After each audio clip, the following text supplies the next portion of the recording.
লালমনিরহাট জেলা আমার মাহফিল, আমি যাইতেছি বাজান, কত রিক্সার খোঁজে আছি, একটা রিক্সা পাওয়া যায়নি।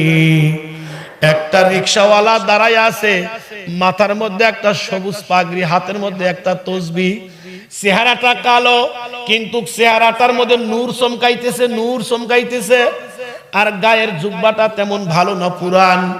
এই লোকটাকে সালাম দিয়ে আমি মনে করছি না জানি বড় আলেম হবে, অথবা তাবলিগ জামাতের কোনো সাথী হবে, অথবা কোনো পীর মুরিদের মুরিদ হবে।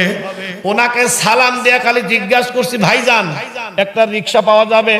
তখন সম্ভবত 12:30 মতো বাজে, ভাই একটা রিক্সা পাওয়া যাবে? উনি মুস্কি হাসিদা বললেন, হুজুর আমি নিজে রিক্সাওয়ালা।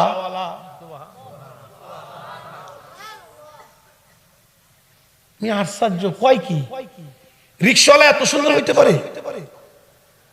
যাব আদিত মারিতে, মেশিন মোড় থেকে, আমি ভাড়া মিটাইলাম না, সুন্নাত, কিন্তু আমার দিলের ইচ্ছা আছে যে ভাড়া যাই হোক লোকটা পছন্দ, আমি 500 টাকার একটা নোট দেব।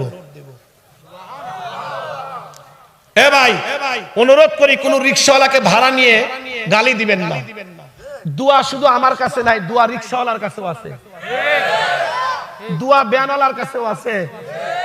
ওকে 5টা টাকা বেশি দিয়েন, ওকে 10টা টাকা বেশি দিয়েন,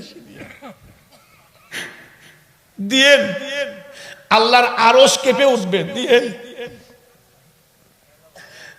এ মুসলমান ভাইরা আমার, আমি বললাম আদিত মারিতে যাব, আমাকে একটু নিয়ে যান। এই রিক্সাওয়ালা রিক্সা চালাইতেছে, আল্লাহর কি কাম, কিছু দূরে গিয়া জোহরের আজান। এদিকে তাকা। এখন আমারে কয় কি জানেন, যেই মাত্র আজান অমনি ব্রেক। কয় হুজুর একটা কথা বলি, কিছু মনে করবেন না? বললাম না না না না, বলেন। কয় কিছু যদি মনে না করেন, এই যে একটা মসজিদ, আমরা দুইজনে ওযু করে নামাজটা পড়ে গন্তব্যস্থানে যাই। আমি কইলাম ভাই আপনাদের এলাকায় জামাত কয়টা?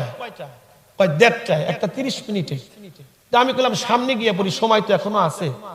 আমারে কয় কি জানেন, হুজুর কিছু মনে করবেন না, আলেম মানুষ আপনি, হয়তোবা হুজুর আমরা যে আধা ঘন্টায় যাব, রাস্তার মাঝখানে যদি আজরাইল আসে,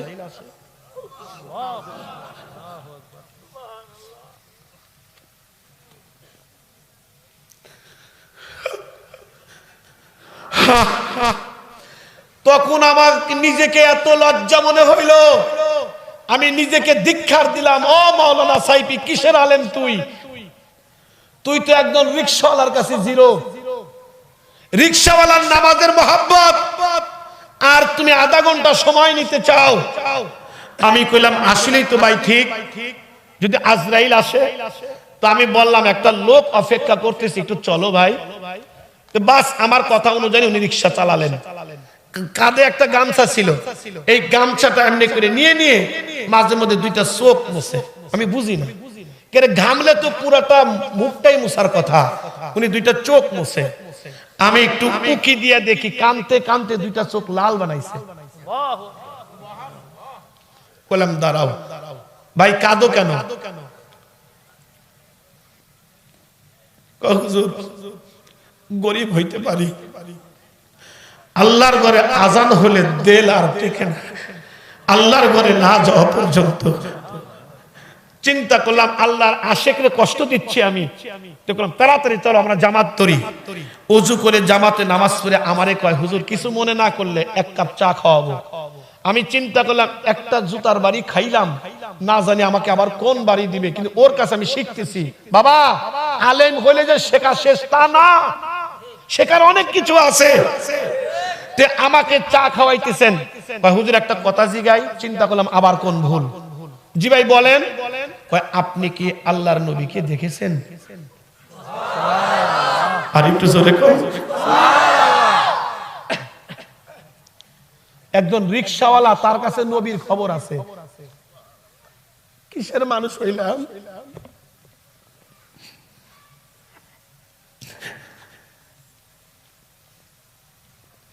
একজন রিকশাওয়ালার কাছে নবীর খবর।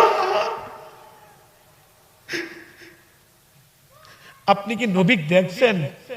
আমি কইলাম যে না, আমি তো বাস্তবে দেখি নাই। হুজুর কেমন দেখা যায়, কেতাবে পড়েন নাই? হ্যাঁ, শামাইলে তিরমিজিতে পড়েছি। হুজুর বলেন তো। আমি একটা অঙ্গের কথা বলতেছিলাম, উনি একটা চিৎকার দিয়ে পড়ে গেলেন। হুজুর বলবেন না, যেভাবে বলছেন হয়তো আল্লাহ আমাকে এইভাবেই দেখাইছে। আরো জোরে। জুতাটা খুলে গেল দূরে, আমি ওনার জুতাটা সংগ্রহ করে নিজের রুমাল দিয়ে ওনার জুতা পরিষ্কার করতেছি। কয় আপনি কি করেন আলেম মানুষ? আমি কইলাম না, তুমি রিকশাওয়ালা না, তুমি রিকশাওয়ালা না, তুমি রিকশাওয়ালা না, তুমি আল্লাহর বন্ধু, নবীর বন্ধু। যে রিকশাওয়ালা নবীকে দেখে সে সাধারণ মানুষ হইতে পারে না। আমাকে যখন নামিয়ে দিলেন, আমি ভাড়াটা বের করলাম তাকে দেওয়ার জন্য। উনি কয় হুজুর আমি চিনতে পারছি, বুঝতে পারছি। হুজুর বলেন আপনি কি আমাদের এই মাহফিলের চরমনাই হযরতে 3 দিনের সম্মেলন হয়, আপনি কি মাহফিলের মেহমান? বললাম হ্যাঁ।